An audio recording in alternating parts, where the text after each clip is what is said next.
Ryan, how you doing? I'm awesome. How are you? I'm doing well. We're podcasting live from SHRM in San Diego. Mm-hmm. I keep San Diego. thinking it's Vegas. No. It's not. Welcome Diego. to my hometown.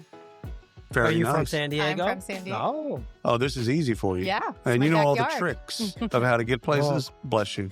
So why don't you do us a favor and say your name and then spell it for us. Jennifer Conway, Jennifer Conway, Conway. All right, we're going to keep this simple. First of all, your relationship with isolved. Tell us a little bit about that. I work for Coastal Payroll, and we are a network partner of isolved. And so you do a full range of HR services, including payroll. Payroll and HR. And you use the isolved technology Absolutely. to help yes. run some of the things that you do. We do. Hey, go ahead, Ryan. No, go ahead. Okay. You talk to a lot of practitioners. You have, since you've been there, what's keeping them up at night these days? Well, I would say for the most part, the number one need I hear expressed is the need for incremental HR support, simply because so many small and medium-sized businesses just don't have a budget Right. for a full-time HR person, and yet they have to address the HR function. Right. And given that number, the vast majority of our clients are in California, although we do process payroll across the country. Which is compliant. I mean, the HR laws in California, if you can make it here, you can make it anywhere. Yeah. Yes. If you're compliant here, you're compliant just about everywhere. Right. And I would say the biggest concern tends to be surrounding PAGA lawsuits. Really anything to do with wage and hour, because it's just skyrocketing. So when you hear us say the term people hero, what comes to mind? What do you think? Well, the first person that came to my mind was our Chief Human Resources Officer for our company. Shout out. Yes. Shout out. Her name is Shelly Addy. She is fantastic.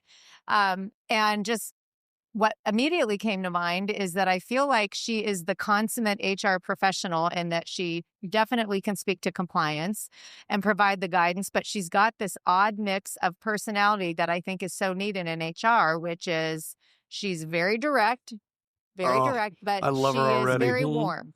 A good bedside manner. Yes. See, I don't have that part, but I have the direct part. Yeah. I'm good there. You definitely have the direct I got part. I got locked down, baby. There's no bedside manner. No.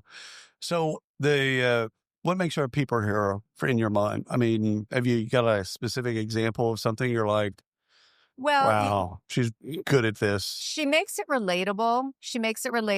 And she is operationally minded.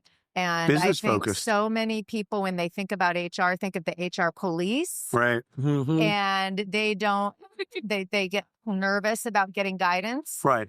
Whereas she can put it in terms that particularly a business owner can appreciate, because it's in effect letting them know where they fall on a continuum of risk. She understands the business part of this. Okay. Last thing. Well, two questions, actually. Two of them. One is, what are you hearing about AI from your customers? Is it because you got, from hype all the way to, terrified, all that type of stuff. Some people are excited. Some people were terrified. What are you hearing from like real HR people? Yeah. Well, I would say, we obviously heard the rumblings. It was one of the hottest trends last year, certainly one of the hottest trends this year. Last year, I did not really hear people doing anything in practicality. So This adoption. year, yes. Yeah. This year, it is changing. It's still kind of drips and drabs, but I am getting more requests for how do you leverage AI, just really wanting to. A lot of them tried to say that they've implemented their own systems that are AI related. And then they see what we have and they realize, oh, I should have come to you first before I created something on my own. Right. So they're no longer afraid to use it. They're actually using it. Yeah, and adopting. I think some of them are still a little afraid. Some of them will let's say be honest. afraid, but yeah. You can't find an HR. All HR leaders are not going to be all like, yeah, this is great. Yeah. I don't believe that But at all. definitely more interest this year. Yeah. I got one last. What do you got one? Go for it. Advice you'd give to anybody that you run into, an HR leader that you run into. Hopefully you run into a bunch of them. What's your best advice? I would say, the elephant in the room is always compliance. Yeah. And whatever you can possibly do to make sure that you have guidance that's proactive, right, so that you're not on your heels. And I think any HR professional already feels that way. Yeah. But I'm constantly surprised by employers that don't have something in place, and they're very reactive. Especially some of the pay and transparency stuff that's going on across the country, but everywhere. You just got to know it. So this has been wonderful. Jennifer, you've been wonderful. Thank you. Ryan? I appreciate the conversation. Have I been wonderful too? No, not at all. Thank you so much for your time. Thank you.